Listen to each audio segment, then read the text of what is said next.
Hello, everybody. Welcome back to Jack and Tom Save the World. I am Jack. And I am Tom. And how's your week been, Thomas?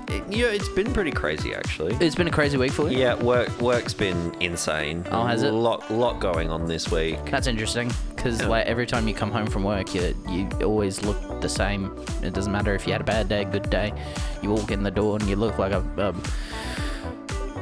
bag of sad. I just look like a hot, sweaty, tired mess. Yes, always. But, that's the price of working in warehousing. So. Oh, nice. Oh, you work in warehousing, so Yes. like you sell and buy warehouses, or like you build warehouses? It's rude. I'm taking a genuine interest. I am a store person and delivery driver. Well, there you go. That's a better In a explanation warehouse. of what you do. So, yeah. We have something to talk about this week, but before we get into that, I actually wanted to catch you off guard just a little bit. And I want to ask you, okay. so it's looking, and people listening, I hope they've heard about this. It's looking like Russia's going to invade Ukraine, Tom. And I wanted to ask you, not a political opinion, and we're not going to get into like should the US plus the UK and Australia like deploy and help fight off invaders. But I just wanted to ask you just a quick question. What will you do if we have World War III? Yeah. That's the perfect response. That is a big question to ask. No, like, will you join the army and go fight? Will you? Oh, fuck no. Nah. So the whole world. Fuck that off. The whole world's going to shit. There's a war over there. There's a war over here. There's a war in the middle. And Tom's just gonna sit home, watch it on the news. I will do exactly the same thing as you'll be doing. Coming home each day. The death toll today from the bombings and the assaults was 10,000 people, and Tom's just sitting there. Well, it's more than COVID, but Oh yeah, COVID's still a thing. easily. Yeah, half the people over there die from bombings and gunshot wounds and stuff, and the other half are COVID victims. Right, so it's good to know that we're both on the basis of we're not fucking doing anything. not doing anything. World War III. Of World War III. That's good to know. Well, I mean, it kind of depends, because like obviously, like for the World War I, World War II, there were like mandatory drafts and stuff like. Did we have a mandatory draft in World War II? Yeah, with conscription. In World War II? I believe so. Oh, I thought it was just. I didn't even think Australia had it for the first two World Wars. I thought it was just Vietnam. No, they did have it. They had it for World War I and World War II. Did they really? Yep. This is surprising because I'm just going to double check that so that we're not spreading misinformation, because I don't want to get banned like Joe Rogan. Yeah. Well, he didn't get banned, but people wanted him banned. Oh, let's talk about Joe Rogan, shall we? Oh, God. Let's not talk about Joe Rogan. No, let's not. Conscription. No, not constitution. We do have a constitution. Conscription. What's in the Constitution, Jack? Oh, there's a lot of good stuff in the Constitution. How much of the Constitution have you read? The first page, and then I gave up. Right. So, like every other Australian. Okay, so it looks like in 1911 there was compulsory military training for people aged between 12 and 26. It's quite so-called boy conscription by July. There had been about 34 World War One. Billy Hughes, the first, and narrowly rejected conscription with a margin of 49 to 51%. And a plebiscite asked Australians. So they held a plebiscite because we know how well they go. Yeah, absolutely.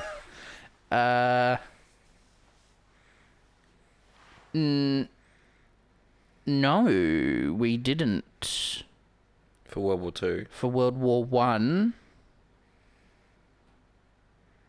Maybe we did. Oh my God, this Wikipedia page is so long. Holy shit. Okay. now that we're on this, we had mandatory military training. Yep.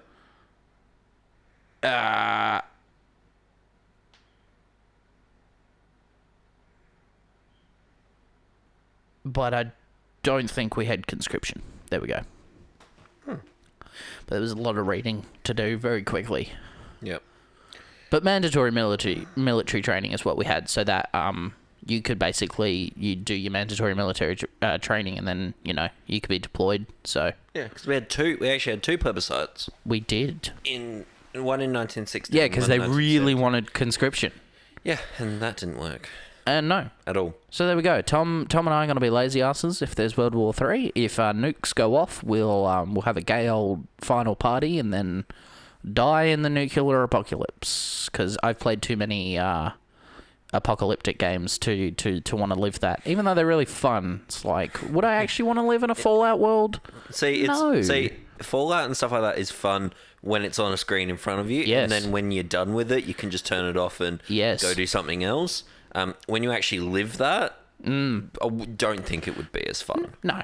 Speaking of things that are fun, let's get on to what we actually wanted to talk about in this episode. Sorry Yes. for the derail. No, Let me just adjust my mic because it actually is way too in front of my face. But that's fine. So what is the topic? Because you still haven't told me what the topic is. Oh, I haven't told you what the topic is. you Well, let haven't. me break it down. But no, I'm in charge. Let's talk about some filmmaking. What? So for those that... But Jack, we don't know anything about filmmaking. Well, that's a funny proposition that you make, Thomas, because we both went to film school. And you achieved a diploma in screen and media. Yep. Not to toot my own horn, but I achieved an advanced diploma in screen and media. Yeah, but look, let's just call it what it really, really was. Sure. I just didn't like the theory part of the studies. I wouldn't consider what we had to do at MAPS theory. It was the written component part that you needed to actually attain your qualification, and MAPS was... well, I mean, in second year, yeah. And MAPS was pretty dedicated to the idea that you should learn what you need to do all your written work by actually making films. Yeah. Because, of course, you can do screen and media at TAFE, at, like, AC Arts, but you don't make nearly as many films, and you don't get nearly the hands-on experience or training from the people that MAPS has connection to. But see, my question about that would be, like... Because the thing was, like, it's no secret, and I'll tell this to everyone. Yep. I chose to go to MAPS because it was an overall practical course. It was. And that was what attracted me to it, because I didn't want to go to uni. Yep. Too much theory, not enough film. Didn't want to go to TAFE, too much theory, not enough film. And so MAPS was the perfect one for me. It was about first year was about 90% practical experience with about 10% of theory. Then when you go to second year, I came back for second year because I went, you know what, I want to make more films. I want to do more stuff. I want to put my skills that I learned in first year into and hone down onto them, see what I actually want to do. Unfortunately, the education department came in and made silly requirements for this. So it ended up being 50-50 between practical and theory. Wow, I disagree. I still think it was like at least 80-20. There wasn't that much. As long as you kept good records throughout your production, I breezed through final assessment. See, but that was the thing as well. Like, it was all about this, like I would do what I did to make a film. And then what they were asking me to do, and this isn't a reflection on MAPS as an institution, because MAPS was still great when we were there. This is more about the education department. Because they are a bunch of dicks. But like, it was like, okay, you've done this. Now I want you to write 500 words about why you did this. And it's like, why the fuck does it matter why I did it? I did it and I made a film and I've got all my records. I've got my call sheets, my schedules, my shot list, storyboards, everything that you need to see that I made this film, took this film from conception right through to release. Why do I have to write a 500-word essay to explain to you of what I can just show you on a screen? That's like the shortest essay ever. Yeah, but it's so unnecessary. From my standpoint, there's a good of course, like, practical experience is the key, but I think when you want to attain a qualification, you need to be able to provide some form of evidence, and all qualifications are somewhat theory based. See, but the thing is, you can provide, like, filmmaking is one of the easiest qualifications to provide evidence for, because they go, all right, what did you do? And you point to the TV and go, this. Boom, you've got your evidence. Like, if you don't do the background and stuff like that, you're not going to get a film. You can't make a film without doing... But I was ever asked during assessment that you needed to write, like, a 500-word blurb about why you did this. There was some. Really? Yeah. I just kept a diary, so, like, when I made a decision in a meeting, I'd write down what we'd discussed and why we made that decision, and I used that as evidence. And I breezed through final assessment for advanced diploma. See, but the thing is, I still thought it was unnecessary to spoon feed the lecturers and go, well, this is what we've done on behalf of the education department. So they had to follow. Yeah. They had to follow the assessment protocol for each unit. Yeah, but this is, like, what I've done is right in front of you. It's on a screen. You can see that, I'll show you my script. I'll show you my script notes. I'll show you my storyboards and my shot lists and my call sheets and everything that I did to make the film. I'll show you, I'll show you the bloody equipment list where I booked out what equipment I needed for each day. I'll show that to you. I suppose that's my evidence. I suppose it's fair. I think the best analogy is like when you're in math class and you have to show your work on how you solve an equation, as well as your result. That's what I'm. That's where I think the logic comes from. I completely agree with it when it comes to, like, film school, which is almost an entirely practical skill set. Like, you learn how you do something and then you do it, right? Yeah. It's not like once you hone in on and get in a really good pace of how to do something, you can just do it over and over and over again in that industry. See, but that's what I'm saying. I'm not saying that I would go, I go do, like, a Bachelor of Education over at Uni SA, and then when the uni professors turn around to me and go, okay, well, show me a 10,000 word essay on, a book you've read or something like that, like something to show that you're able to obtain that qualification. That's fine, because that's in a university setting. That is a complete, almost an entirely theoretical qualification that you can get. Well, yeah, so because in uni you do all that stuff so that you're proving to your professor and your lecturers that you're retaining the information that you're being taught. And I showed that I retained the information I was being taught in film school by making films. If I didn't, if I didn't retain that, look, it wouldn't have been there. I just didn't see the point. Look. So then, what happened? Let me break it down. I don't want you to break it down. I understand your position. Stop breaking it down. I hope that you can at least understand my... Oh, no, I can I can understand your decision. Sidetrack over. The reason we got on this sidetrack was because Jack was getting all high and mighty that he got an advanced diploma. And that is a good point. It actually really doesn't matter. That is all... because we both... As both of our portfolios coming out of MAPS are both equally shit. Yeah. And most of it was exactly the same. But MAPS did teach us a fair amount of stuff, and it made us be friends. Made us, yeah. be friends. It kind of did just force it to us into a room to suffer. But then we came out of it as... And then, once you share suffering and stress, it's you understand. Oh, you had a mental breakdown? Me too. Let's be friends. Let's be friends. We can share trauma. That's the good shit. That's a good part. Shared trauma. But it taught us a lot. One of those questions that I think gets thrown around a lot these days, especially on the internet when it comes to film discourse, is they don't make them like they used to.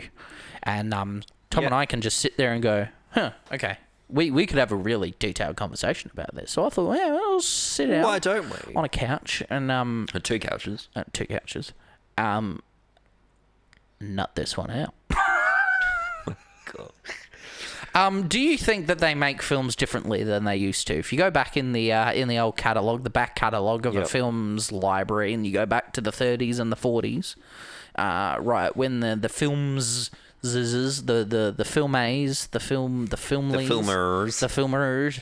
became a big thing. Do you think we make films differently now than they used to? Oh shit, yes. Is it a good thing or a bad thing? Oh, it's a great thing. Oh, it's a great thing. Yeah. Okay. I think Show your work. film. No, that don't pass here. Show your work. It's not written as verbal, so I can do it because I'm not scared of my verbal words, just my written ones.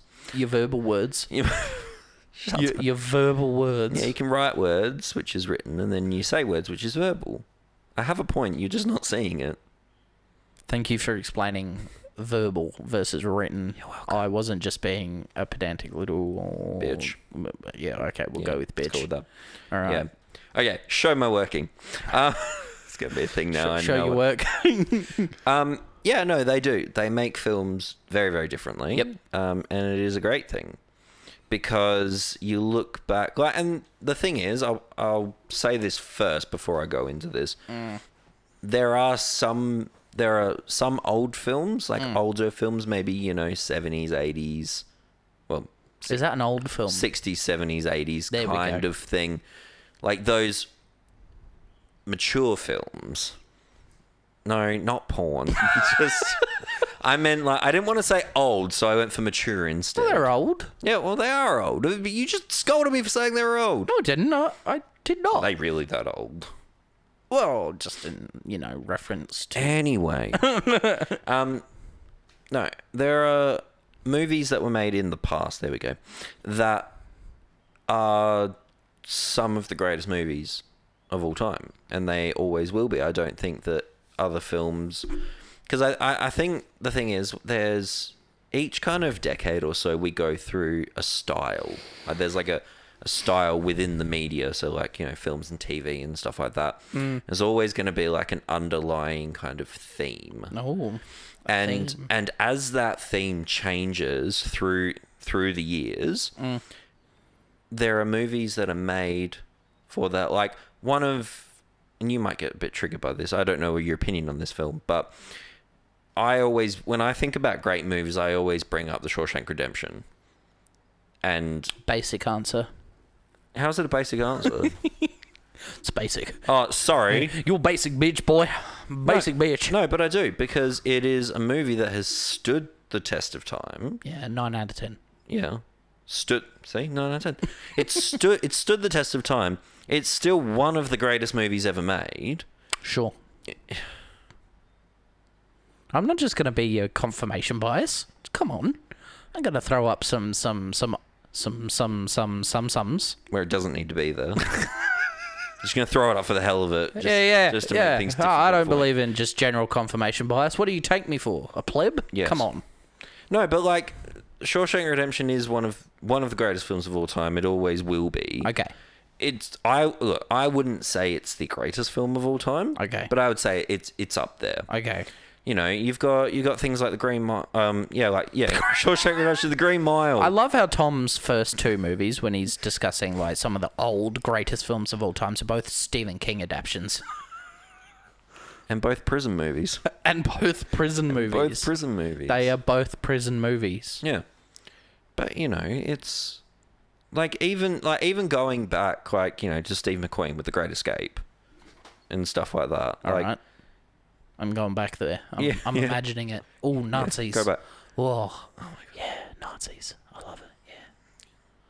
So you watch The Great Escape, and then you go and watch Hogan's Heroes, and you're like, shit, what have you done? I see nothing. No, but that's it's those. You've got themes. Yep. And themes will stand the test of time, and there will be great movies, there will be really shit movies. Yep. Because as we've seen, even throughout the last, let's say the last 8 years, so from 2010, 2010 to 2020, that wasn't 8 years, it was fucking 10 years. The decade there, 2010 to 2020. Except for the fact that 2020 was a new decade. Yeah. The decade was 2010 to 2019. I know. It's weird, isn't it? Because that's 10 years. Shut the fuck up. Just shut the fuck up. Because we've seen from that Yeah. that people can make really good movies, even with all the technological advancements. And that's the other thing. Technological advancements have come a long way Okay. from, you know, like you go back to the first film, like the first film ever made. And I did look it up before. It was a film made in Like what? The first ever motion picture? The first ever motion picture. A train leaving the station. No, it was actually before that. Oh, what? It was That was the first big one. No, I'm not talking about big ones. I'm talking about the first. Oh, you're not talking about big ones. No, I'm talking about the first film. Ah, okay, not the first big one. And do you know how long the first ever film went for? 10 seconds. 1.99 seconds. Ah, even shorter. Even shorter. And that was it. But that was the first time that a moving image was captured Yep. and played back. So you think about that, where they've got these massive, and you know, you've seen the cameras from the old days. If you haven't, they're massive cameras. Like they're massive, they're noisy. You know, so most of them in the early days you had to hand crank. Yep. To actually film. Now you rock around, like you see people filming stuff with like mirrorless, the mirrorless pocket cams, or iPhones. Like you think about it when you back in those days, and look how far we've come. You know, even from the 50s. Like you look at films in the 50s, you look at films in the 80s, and then you see films made, you know, this year, and you see how everything's just gotten better. In terms of tech, sure. Yeah, in terms of tech. I'm not saying that... I think the general consensus that this kind of position comes on is that we now rely very heavily on the tech instead of the base creativity. Oh, exactly. Because back in the 50s or 60s, you didn't really have that. So you kind of had to do everything creatively in camera and do it from there. So a lot of people say, you know, the older movies from before computers, they have that je ne sais quoi, that perfect quality, not that perfect quality, that creativity that just makes me horny. Because the thing is... Which you don't really get now. Everything's shot digitally. A lot of stuff is done after shooting is completed in post, and you're doing it all on a computer. And the final project is you know, the biggest successes in terms of box office returns are always franchise, sequel, blockbusters, lots of CGI, lots of money put behind the production and the marketing. Yep. It's always got like big stars in it. And I think the general like point of view is like, oh, why don't they, you know, make a film like, I don't know, 12 Angry Men anymore? And I semi agree with you that like current day filmmaking is great. I wish it was simpler, like it was back then. See, I think the thing about it though is that, and it's pretty much exactly what you've said, is that now that we're able to do so much more with films and stuff like that, everyone goes, right, how are we going to get the biggest, boldest, most action-packed film That'll make money. That'll make money out of what we've got. Yeah. Like, you know, you look at things like, you know, Avengers, like Infinity War, Endgame, even the first Avengers. And like you see how much money is just pumped in to that, like to these films. They just like, you know, it's just fucking like all the execs sitting there just like, oh yeah. Like, I'm going to give you a shitload of money to make this movie, and you've got to make it great. Yes. But then, like, you take a film like, The Magnificent Seven, like the original one that we saw, which was what, was it 50 or 60? No, 65? Shit, I blanked on it too. Yeah. I was trying to think of it just for a second. Couldn't think of it. I think it was definitely made in the 60s. But, you know, we've watched that. I've watched that very recently. And, like, that's still a great film. Yeah. But it doesn't have all of it doesn't have the camera tricks. It doesn't have the CGI. It doesn't have, you know, these really crisp green screens or anything like that. It was literally like you go into the middle of nowhere, build a town, and shoot there. Yep. Then you just rip the town down afterwards and move along. Yep. Like, it's that kind of practicalness that you watch these films, and even though they don't have these big things, and people probably look at them now, like I could show that movie to my kids, and that might be another, 10, 15 years away or something like that. I don't know when I'm going to have kids. I don't have much of a life plan, so don't worry about it. But like, and they could look at that and go, Dad, that movie's dog shit. Like, why? Can we? But then I could probably probably be 20 years down the track, and I'll show, like, one of my kids' bloody Endgame, and go, right, have a look at this. This was like, this was for the longest time the biggest movie in the world, like the most successful movie in the world. They could look at it and go, I hate it, don't like it, I don't want to watch it. And they'll go, why is the CGI so bad? Why are the effects so bad? Because that's what we would do. That's what we do with films made in like 70s, 80s, even 90s, and even early 2000s. So we look back and we look at all this CGI, like, half-assed CGI and stuff. And I wouldn't say it's half-assed. Well, it's not very good. Well, it was as good as they could do. Yeah. But that's what I'm saying. It's as good as they can do. I disagree. Well, like, Jurassic Park has phenomenal I'm not CGI. talking about Jurassic Park. Well, I'm what are you talking about the other majority. Because I knew you were going to bring up Jurassic Park, and I was literally just about to say that Jurassic Park is the exception to the rule. Well, then what is the rule? What other films from that? No, fucking hell. What I'm actually saying is that the vast majority of films that use CGI, stuff like maybe an unpopular opinion, look at Back to the Future. Now, Back to the Future has some good CGI moments. Doesn't have any CGI. It was all done by hand. Computers weren't used at all for Back to the Future. Well, effects then. Yeah, but it wasn't CGI. They literally like cut out the DeLorean from a piece of celluloid and then drag it on each individual frame to create it flying. Okay, are you going to let me talk now, or are you just going to keep nerding out? Well, it's just not CGI. It's got some horrible moments in there. It's some of the effect. I'll just call them effects now. Some of the effects are not good. Like, really, they're not. Encase something as it is. I don't use future knowledge from what I've seen, let it like taint it. So I don't go back and I watch Back to the Future and go, oh, this is terrible, because I think it's phenomenal work from back then. I don't go and look at Roger Rabbit and I go, oh, this is... I can see the edges on the rotoscoping because, they were using a scalpel to literally cut people out so they could put the animated characters behind it. I can see the harsh edges because, maybe someone had a shaky hand that day. I don't take that and then go look at Michael Jordan on a blue screen in Space Jam and go, that's better. That's a better way of doing that. I don't look at it like that. Because I don't think there would be a sane person on Earth that would say that Michael Jordan in Space Jam was anything but I couldn't actually think of another... Oh, Looney Tunes back in action. Yeah. There we go. Okay, that is a much better...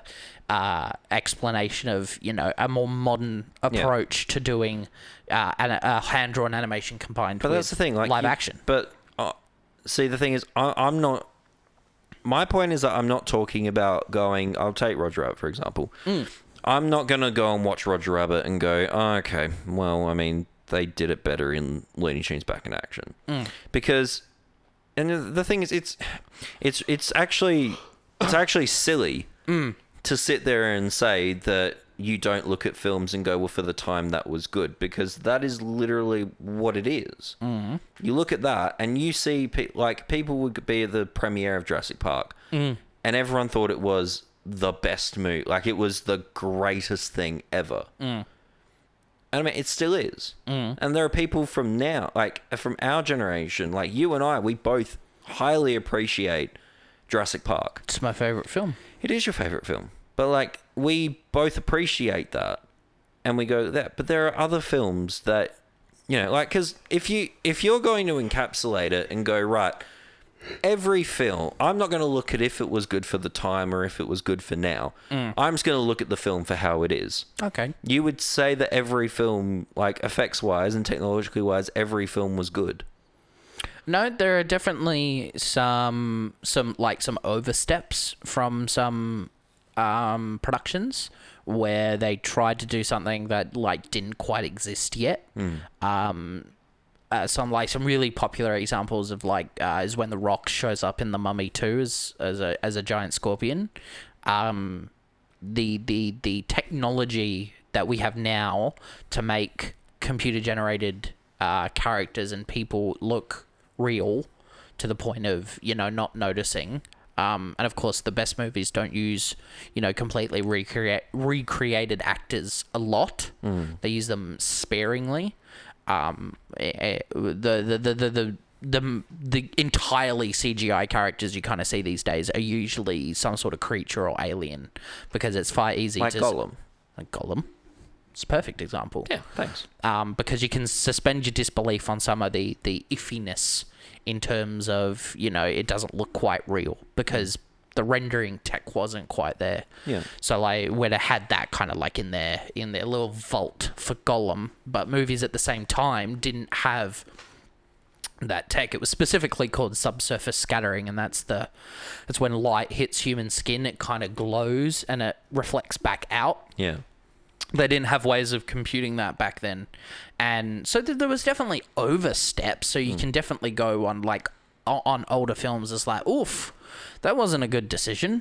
Why'd you do that? But it's not, but you can then still sit back and on other, even bringing up The Mummy and Mummy Returns and the original Mummy, that was incredible work by ILM.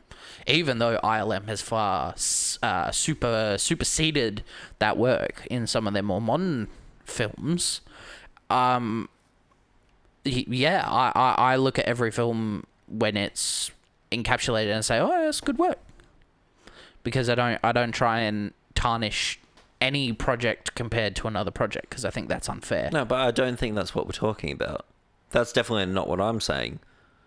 I'm saying that I look at a film and I go, right, I look at a film, and maybe I look at a film and go, right, because I don't have to think of other films that I've watched. No. Yeah, that's me. When I find a film, I can still look at a film and subjectively go, I don't think the CGI was very good in this, or I don't think the effects were very good in this. But for the time when it was made, I can appreciate that would have been good. And there are other movies that it wouldn't have been good for. But you're lying if you say that you think something different. Okay, I think we're getting hung up on a little bit of semantics. So you were bringing up Back to the Future before. Yeah. And you were saying there was effects in Back to the Future that you don't think have aged very well. Yeah. And you would say that they're bad, but for the time they were good. Do you have a reference that I can kind of build off where you're going with that string?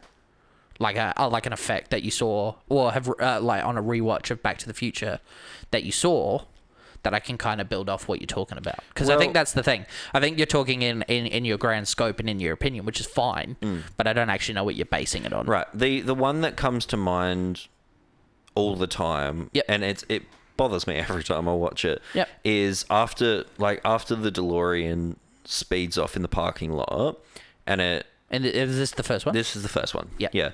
So Doc takes it for a spin, he puts Einstein in it, takes it for a spin, and then it gets up to 88, disappears, and then there's that fire trail that goes under, goes through the legs of Marty and Doc. Oh, they're standing on top of it. Yeah, exactly. Yeah, like that. Yeah, that's the effect that I've got in my head at the moment, because I look at that and I go, well, that wasn't very good. Yeah, so definitely that falls under, for me anyway, that they were trying stuff that they couldn't do yet. Yeah, because they literally took Chris and Michael, and they put them on a blue screen or a black screen as they did back then, and they cut them out and they put them over that frame of the practical flames on the road. Yeah.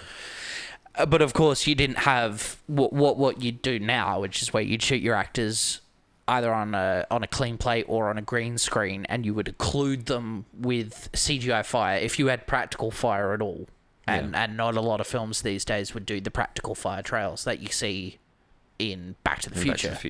So they would have occluded the legs and then so on and so forth. But then they cut back to later scenes, and they cut back immediately after that because you see the trail, and that's the shot that Tom's talking about, because the DeLorean leaves the trail where they're standing. Yeah. So kind of hard to do with your actors and keep everyone safe. But then they literally cut back. Literally right after the next frame, the road's on fire and they're standing there. But it is very obvious.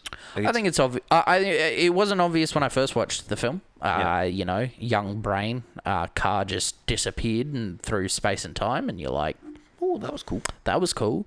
But I definitely noticed it. Yeah.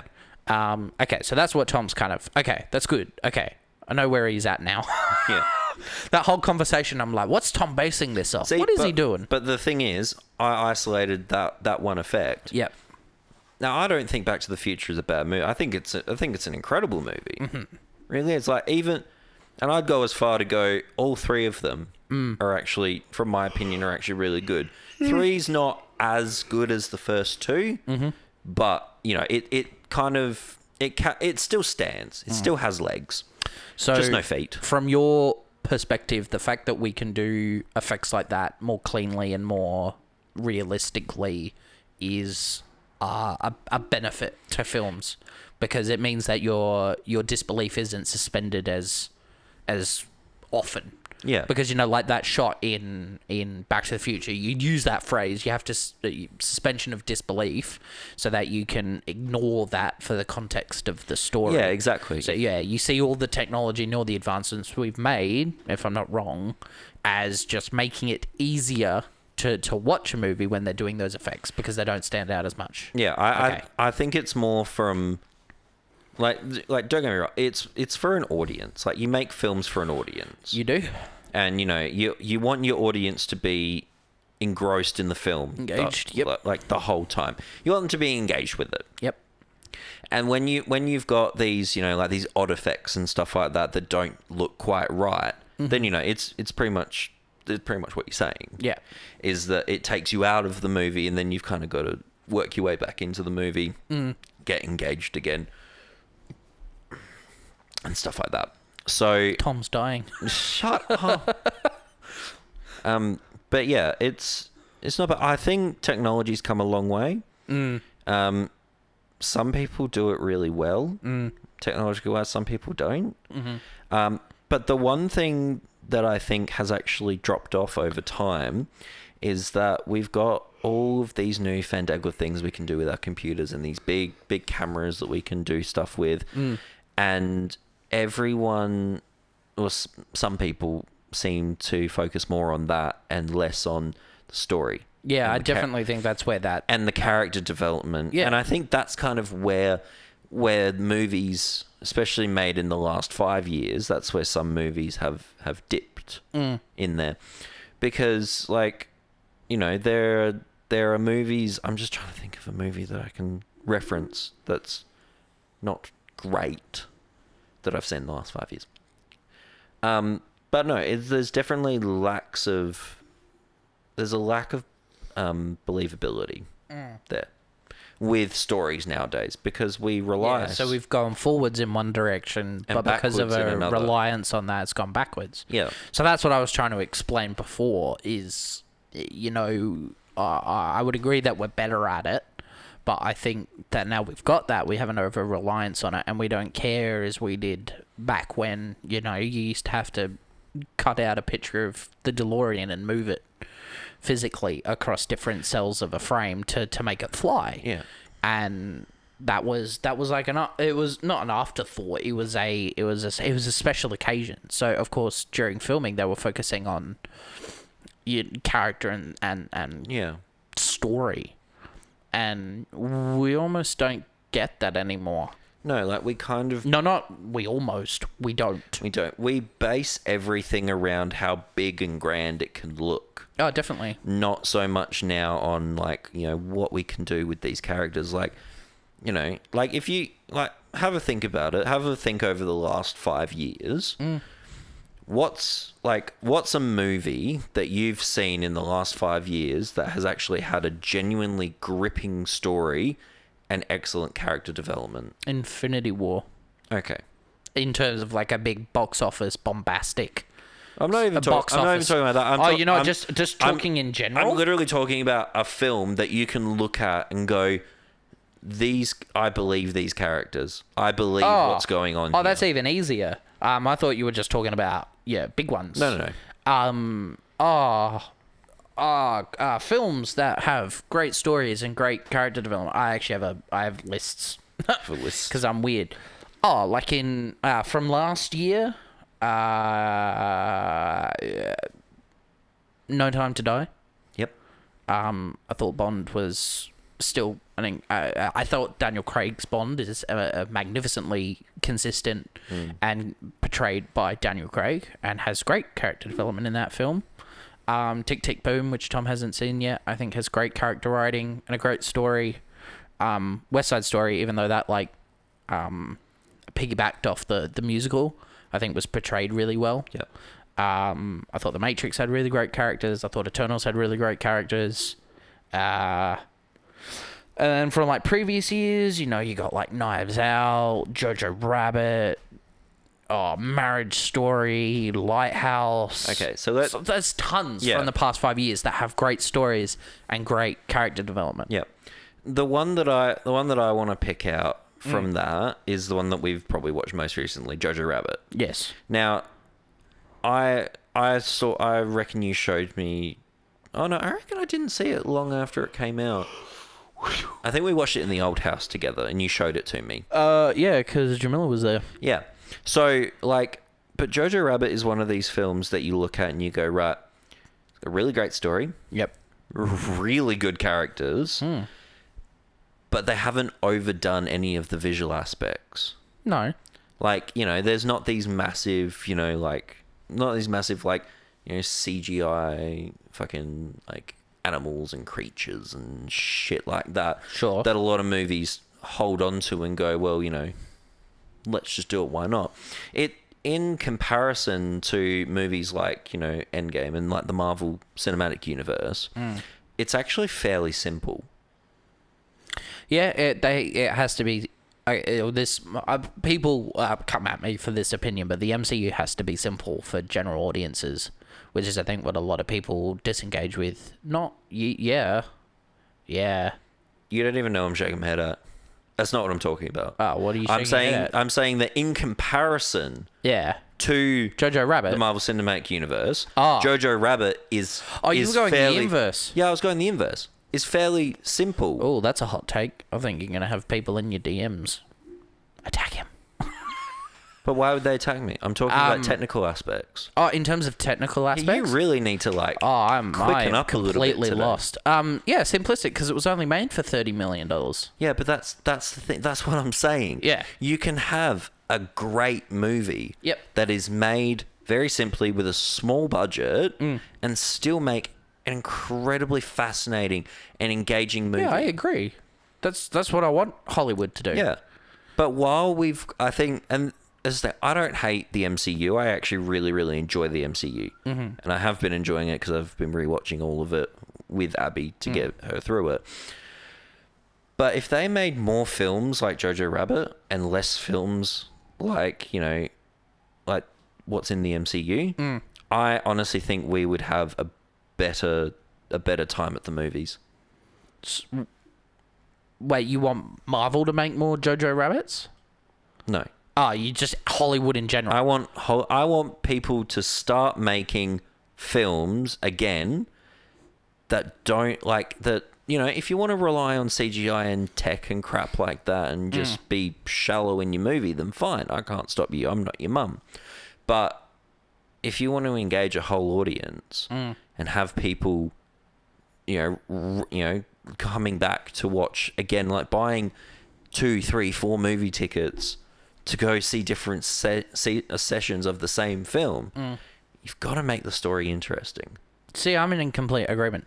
While I love the MCU, You could spend $200 million on 6 films.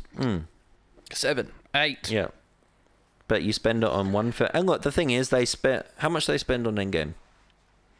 Combined, I think Infinity War and Endgame, because they were shot back to back, cost Disney $600 million to produce. Yeah, $600 million together. Right. And then, so that's for 2 movies. So $300 million each. Yeah, roundabout. Pretty much. Like if you split it down the middle. Yeah. They spent more on Endgame than Infinity War. But then Jojo Rabbit was 30 million? 30. Something like that. Yeah, 30 million.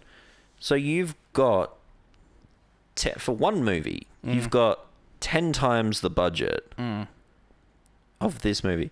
But I would much rather watch Jojo Rabbit than watch Infinity War or Endgame. Okay, that's fair. I love those films. That's a completely But fair. Jojo Rabbit really just grabs me, and it shows that you can actually have actors that can act and portray a story. Yeah, Jojo, I completely agree, because Jojo Rabbit beat out Endgame on that 2019 list I was reading from. But I completely understand. In fact, all of the films that topped my 2019 list, because that's when, movie releases were normal, were all what you call mid-budget Hollywood films, where you still have a large production company that's got a lot of pull in the industry and a big distributor behind it. But you're spending a smaller amount of money. Still a fuck ton of money. Like 30, 40, 50 mil is not a small amount of money. That is a lot of money, but it's smaller in comparison than a big budget set piece. Like pretty much, like you can actually make a feature film for $1 million. Yep, you can. But I wish we did. I wish we did too. But it would be one of the cheapest feature films. Well, there's a film that I don't think you anticipated how much it was made for when you watched it, which was The Invisible Man. Yeah. Which you watched and enjoyed. I can't remember if you enjoyed Invisible Man. No, I really enjoyed it. I think it's great. I think it's a great little... That's a remake, isn't it? Yeah, not with, the original. with Elizabeth Moss. Elizabeth Moss. Yeah. Great film. Made for $5 million. Shit. But it was shot in Australia. It was shot in Australia. It was shot by an Australian. Yeah, exactly. $5 million. That's it. Films are cheaper to make here. That's all they spent on Invisible Man. And but you don't need a lot for that film. But would you know it watching Invisible Man at all? Well, I mean, I wouldn't say 5 million. I probably would have said like 20 to 30 million or something like that. But like, you're right. It's incredible, and it's made for $5 million. Yep. Like, that's insane. In this day and age with films, that is insane. With the CGI work that's in that film, most of the budget probably went to Elizabeth Moss. She probably made at least $500,000 to $1 million. Well, I just see when I watch the behind the scenes of Invisible Man. I just want to be the guy in the green suit. Even if you're not a film buff, I recommend looking up the BTS for Invisible Man on YouTube, like the kitchen fight. Phenomenal behind the scenes material. But yeah, and watch Invisible Man as well. And watch him, even though it's labeled as a horror movie. It's more of a thriller. And it's a bit like a horror movie, but it's not much of a horror movie. It's got more psychological horror and thriller vibes than a straight up. I think it would be a psychological thriller mostly. Yeah, that's an overwhelming genre for me. Yeah, lots of just suspension and tenseness. Yeah. So well, then we're on kind of the same page. We were getting lost there a little bit because we were both just being semantic and not really explaining ourselves. But we are kind of in agreement that the old ways in terms of screenwriting and character development and that pre-production part of a film, we've lost something in that. And that question that I brought up at the beginning, which is like they don't make them like they used to, is true. Yeah, they don't. But as I always say to people that bring them up, it's like, well, what was the last movie that you watched? And it'd be like, it was No Way Home. And I'm like, have you seen, I don't know, Licorice Pizza or The French Dispatch or Diana with Kristen Stewart. Have you seen that? No, it's not out yet. Well, how can other people see it then? Because I have a point. Okay. And they go, oh, no, I didn't even know those films were out. And I go, well, that's why they don't make them like they used to, is because we're not watching them. Yeah. And I blame... I'm not just saying... I'm not the exception. It's that I watch every single film that comes out. No, you I don't. support every film. I don't watch them. You don't have time. Because I don't have time, and I don't always have access to every single bloody small budget film. Yeah. Like Licorice Pizza wasn't a small budget. That was $40 million. Barely got a cinema run in Australia, and I have to wait for it on VOD so that I can watch it, because apparently it's really good. But that's the main reason. Yeah. And that's what I always tell people that bring it up. It's Because- like, the last movie I saw was No Way Home. Big, massive cinema experience, but that's what everyone's going to. So if you want people...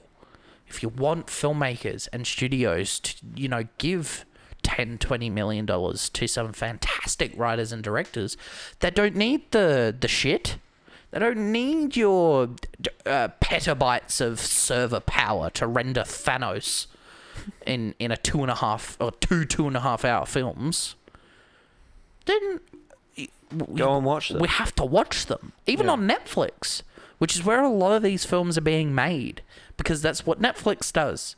They find an actor and they find a writer and they go, you know what? People are probably going to watch this. $10 million. Off you go.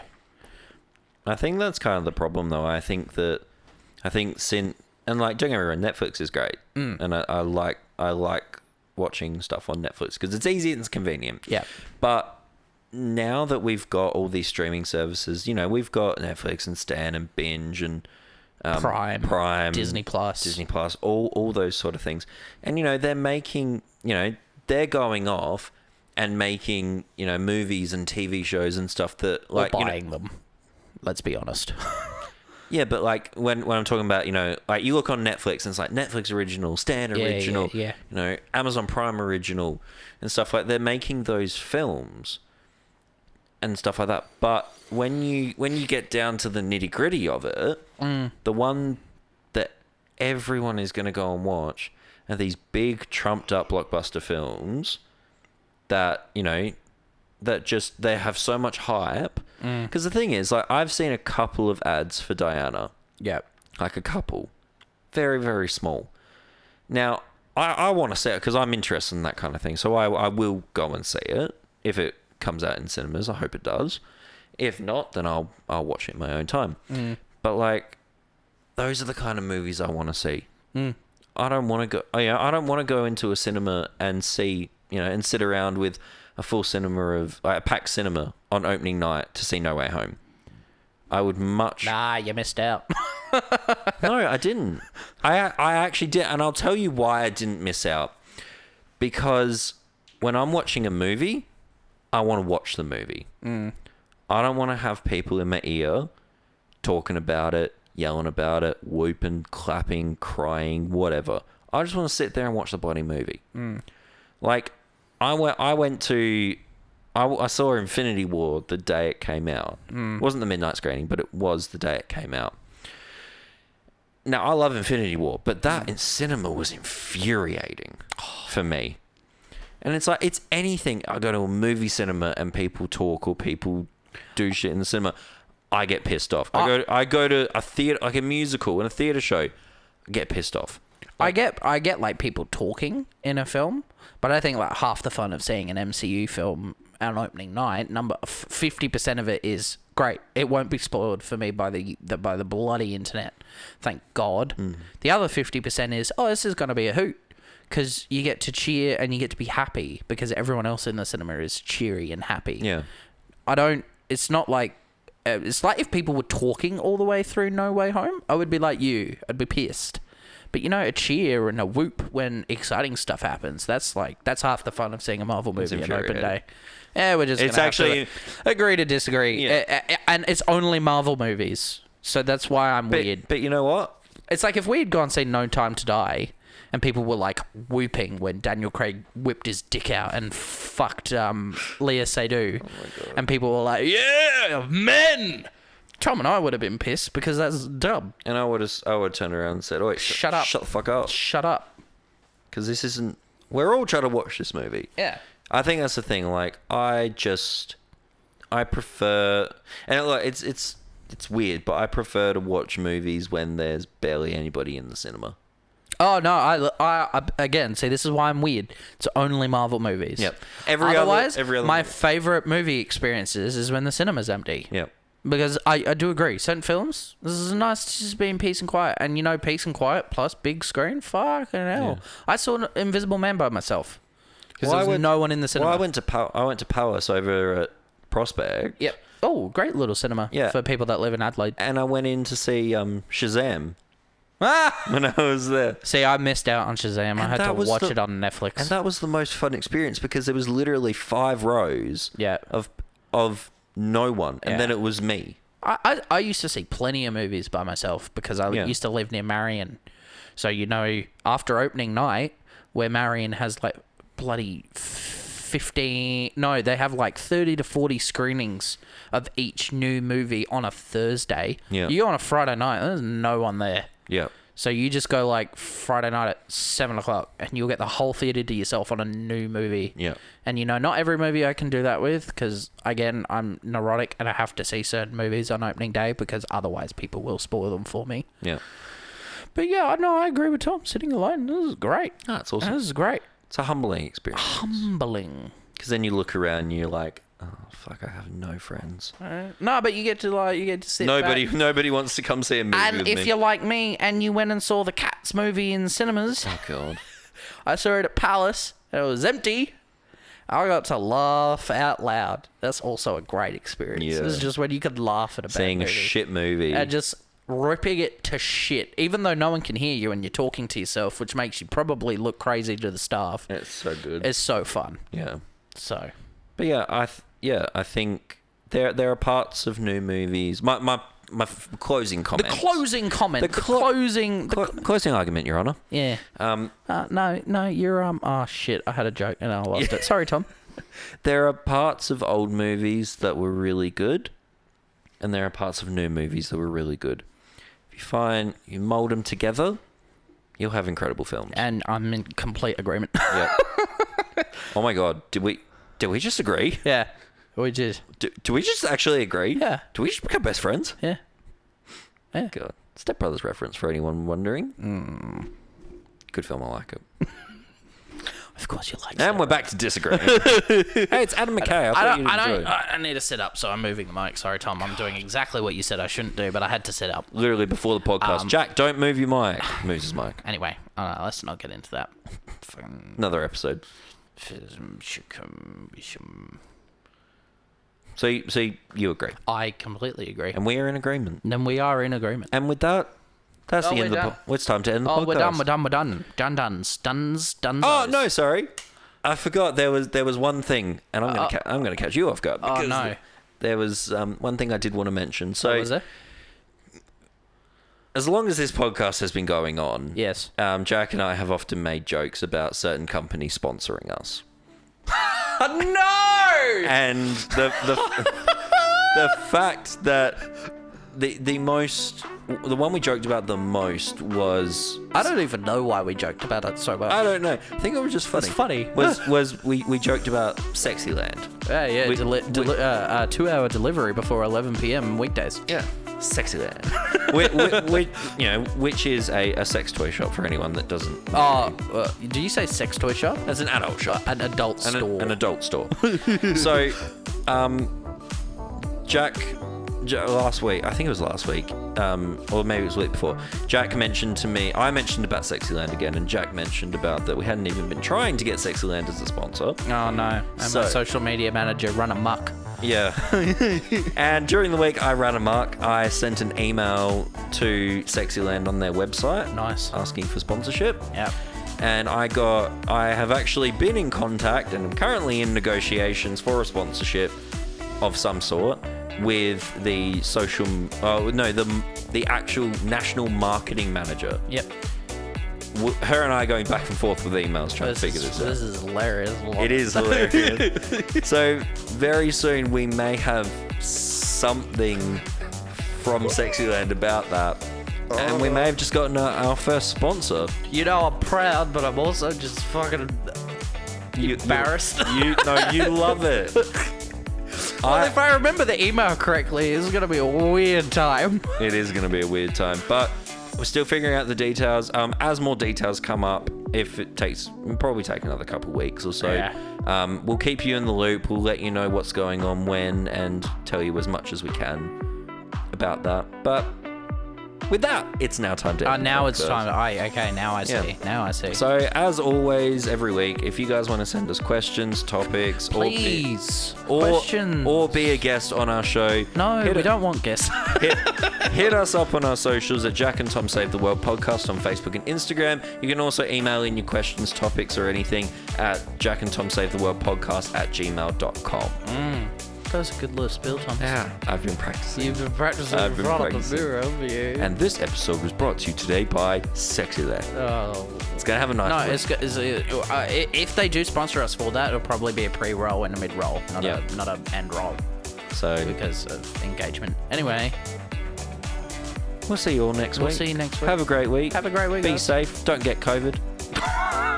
Don't get COVID. Don't get COVID. Don't get COVID. Goodbye, everyone. Goodbye.